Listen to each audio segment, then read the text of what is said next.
मेरे प्रिय, सुबह तुम जैसे ही सोकर उठे मैं तुम्हारे बिस्तर के पास ही खड़ा था। मुझे लगा कि तुम मुझसे कुछ बात करोगे। तुम कल या पिछले हफ्ते हुई किसी बात या घटना के लिए मुझे धन्यवाद कहोगे, लेकिन तुम फटाफट चाय पीकर तैयार होने चले गए और मेरी तरफ देखा भी नहीं। फिर मैंने सोचा कि तुम नहा के मुझे याद करोगे, पर तुम इस उधेड़बुन में लग गए कि आज तुम्हें कौन से कपड़े पहनने हैं। फिर जब तुमने ऑफिस जाने के लिए ट्रेन पकड़ी तो मैं समझा कि इस खाली समय का उपयोग तुम मुझसे बातचीत करने में करोगे, पर तुमने थोड़ी देर पेपर पढ़ा और फिर खेलने लग गए अपने मोबाइल से, और मैं खड़ा का खड़ा ही रह गया।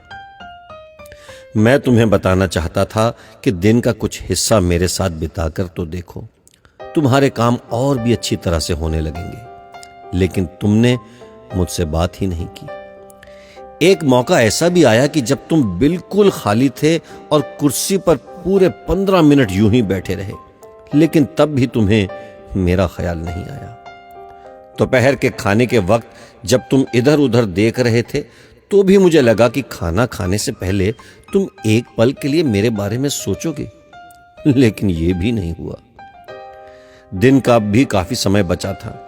मुझे लगा कि शायद इस बचे समय में हमारी कुछ बातचीत हो जाएगी, लेकिन घर पहुंचने के बाद तुम रोजमर्रा के कामों में व्यस्त हो गए, और जब वो काम निबट गए तो तुमने टीवी खोल लिया और घंटों तक टीवी देखते रहे। देर रात थक कर तुम बिस्तर पर सो गए।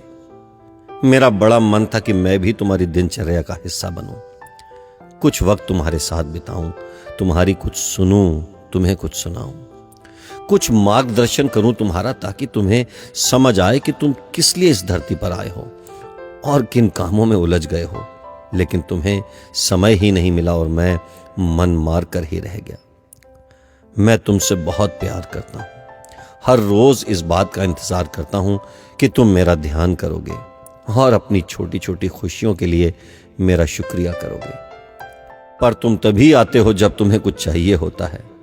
तुम जल्दी में आते हो और अपनी मांगे मेरे आगे रखकर चले जाते हो। और मजे की बात तो यह है कि इस प्रक्रिया में तुम मेरी तरफ देखते भी नहीं। खैर, कोई बात नहीं, हो सकता है कल तुम्हें मेरी याद आ जाए। ऐसा मुझे विश्वास है और मुझे तुमसे प्यार है। आखिरकार मेरा दूसरा नाम प्यार ही तो है। तुम्हारा यीशु मसीह।